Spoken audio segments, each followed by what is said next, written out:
এই যে দেখো কেমন হয়েছে। আমি যেভাবে করেছি তোমরা একবার হলো এটা চেষ্টা করে আমার মতন করতে চেষ্টা করো। দেখো কালারটা দেখে বুঝতে পারছো কেমন হবে খেতে। এই যে মনে হয় কি করেছি, মাটন করেছি। এই যে দেখো গাটি কচু বোঝা যাচ্ছে, বোঝা যাচ্ছে না, কিন্তু খেতেও ঠিক তেমনই হয়। যেমন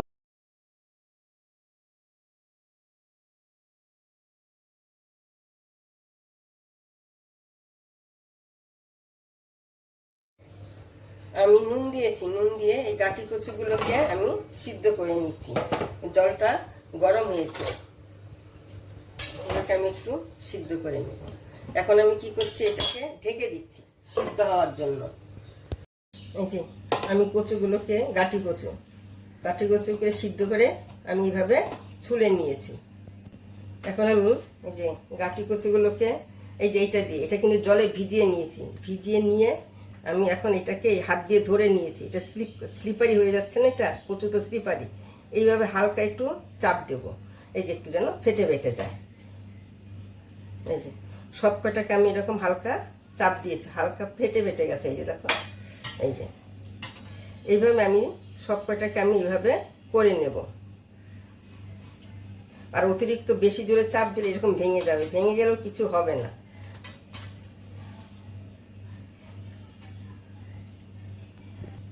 এখন আমি এই যে নুন দিয়েছি,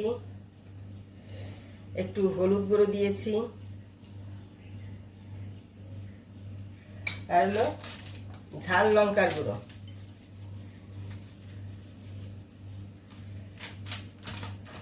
আমচুর পাউডার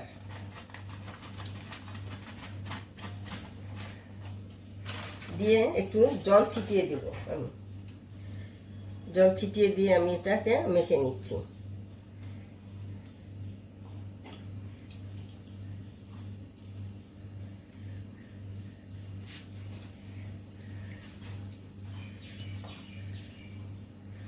কেন টক টক লাগবে, আমচুর দেওয়া আছে, লঙ্কা গুঁড়ো দেওয়া আছে, ঝাল ঝাল লাগবে, খেতে খুব দারুণ হয় খেতে। একবার হলো তোমরা করে খেয়ে দেখবে। মাছ মাংস থাকলে ওইটা বাদ দিয়ে এটাই দিয়ে খাবে। আর অনেকে আবার গাটি কচু খেতে খুব ভালোবাসে, আমার যেমন, অনেকে আবার খায় না। একবার হলে তোমরা এইভাবে করে খেয়ে দেখবে, দারুণ লাগে খেতে। আমি এটা 5 মিনিটের জন্য আমি একটু রেখে দিচ্ছি। এখন একটা আমি মশলা করে নেব, ব্যাটার তৈরি করে নেব। এর মধ্যে আমি দিচ্ছি কি, এটা হলো ময়দা,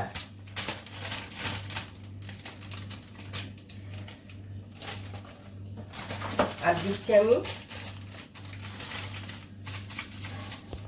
এখানে আমি বেসন দিয়ে দিচ্ছি। আমি ভুলে সুজি দিয়ে দিয়েছিলাম, বেসন দিয়ে দিলাম। এই যে নুন দিয়ে দিচ্ছি, একটু হলুদ গুঁড়ো দিয়ে দিচ্ছি, একটু ঝাল লঙ্কার গুঁড়ো দিয়ে দিচ্ছি। এখানে অল্প জল দিচ্ছি, পরিমাণ মতো জল দেব।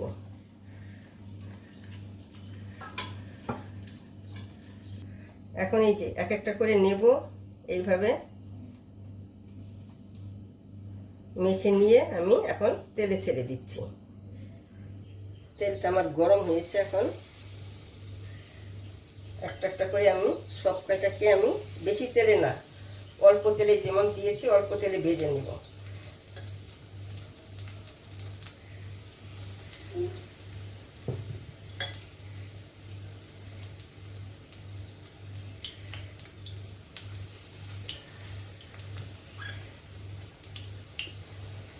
এখন আমি উল্টিয়ে দিচ্ছি, খুব কড়া ভাজবো না। এটা আবার আমি ঝোল করব। ওই ঝোলটা যে করবো না, ওই ঝোলটা যে কারিটা হবে, ওইটা এত টেস্টি হয় বলার মতো না। আমি এখন এগুলোকে তুলে নিচ্ছি, আমার হয়ে গেছে। এই যে বেশি ভাজিনি কিন্তু আমি একটা, এই যে দেখাচ্ছে, এই যে দেখো, এটা ঝোলে দেবো তো ওই জন্য বেশি একটা ভাজিনি। এইভাবে কিন্তু পকোড়ার মতনও খাওয়া যাবে। আমি এখানে দারচিনি, এলাচ, লবঙ্গ আর গোলমরিচ এটাকে আমি ফোড়নে দিলাম। গরম মশলা থেকে একটা মিষ্টি গন্ধ বেরিয়েছে। এখন আমি এখানে পেঁয়াজ দিয়ে দিলাম।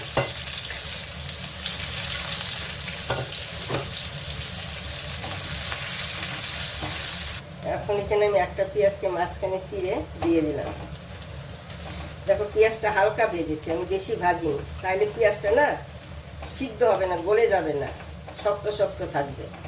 ওই জন্য আমি এটাকে হালকা ভেজে নিচ্ছি। এখন এখানে আমার আদা রসুন পেস্ট একসঙ্গে করেছি, এটা আমি এখন এখানে দিয়ে দিলাম। পেঁয়াজের আদা রসুনের গন্ধটা যে পর্যন্ত যাবে না, কাঁচা গন্ধ, এই পর্যন্ত আমি এটাকে একটু ভেজেই নেব। আমি এখানে দিয়ে দিলাম লাল লঙ্কার গুঁড়ো, দিলাম ধনের গুঁড়ো, জিরার গুঁড়ো, হলুদ গুঁড়ো। গুঁড়ো লঙ্কাগুলো পুড়ে যাবে বলে আমি একটু এটা মিক্সিটা দিয়ে আমি একটু জল দিলাম। কালারের জন্য দিয়ে দিলাম একটু কাশ্মীরি লঙ্কার গুঁড়ো। আমি আরেকটু জল দিচ্ছি, একটু ঢেকে দিলাম। এখন আমি ঢাকনাটা তুলে, যে দেখা যাচ্ছে মশলাটা কষানো হয়ে গেছে, ওই জন্য মশলা থেকে তেলটা ছেড়ে দিয়েছে। আমি এখন একটু গ্যাসটাকে অফ করে দিলাম, কারণ হলো আমি এখন এখানে দই দিব। বেশি গরমে দই দিলে দই কি হয়, কেটে যায়। অফ অবস্থায় আমি, গ্যাসটা কিন্তু অফ, এই অবস্থায় আমি যে এখানে দইটা দিয়ে দিলাম।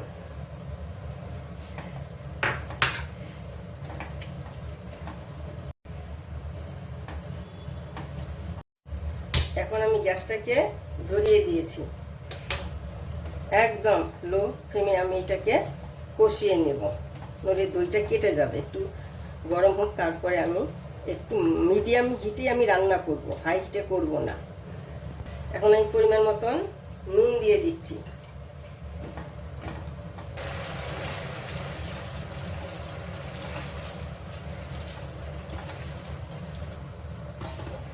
এই যে তেলটা এখন আমার ছেড়ে দিয়েছে, তার মানে এটা কষানো হয়ে গেছে। এই যে দেখো পেঁয়াজগুলো গলে গলে গেছে। এই যে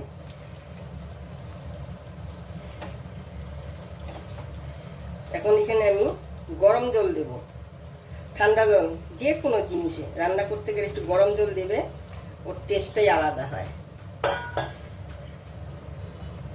ঝোলটা ফুটে উঠেছে, এর মধ্যে আমি এই যেগুলো ভেজে রেখেছিলাম গাটি কচু, সেইগুলো আমি দিয়ে দিচ্ছি।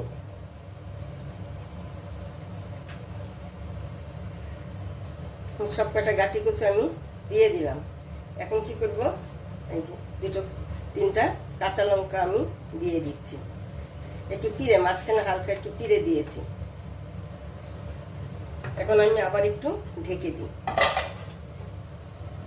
আমি এখন একটু নাড়িয়ে দিচ্ছি, কিন্তু মিডিয়াম হিটে কিন্তু আমি রান্নাটা করছি। এখন দেখুন, দেখে মনে হচ্ছে আমি মাংস রান্না করেছি, কিন্তু খেতেও একদম মাংসের থেকে কম না। এর মধ্যে আমি ঘি দিয়ে দিচ্ছি। দেখো কালারটা দেখে তোমরা বুঝতে পারবে এটা কেমন হয়েছে। এই যে দেখো, খেতেও কিন্তু ওরকমই হয়, যেমন দেখেছো কালারটা দেখি বোঝা যাচ্ছে তো খেতে কেমন হবে। বুঝতে পারবে এটা গাটি কচু না কিসে রান্না করেছি, না ডিম, না বড়ার তরকারি, না মাংস, মনে হয় মাটন করেছি। আর দিয়ে দিচ্ছি আমি গরম মশলা, আর গরম মশলা দিয়ে দিলাম। এখন একটু নাড়িয়ে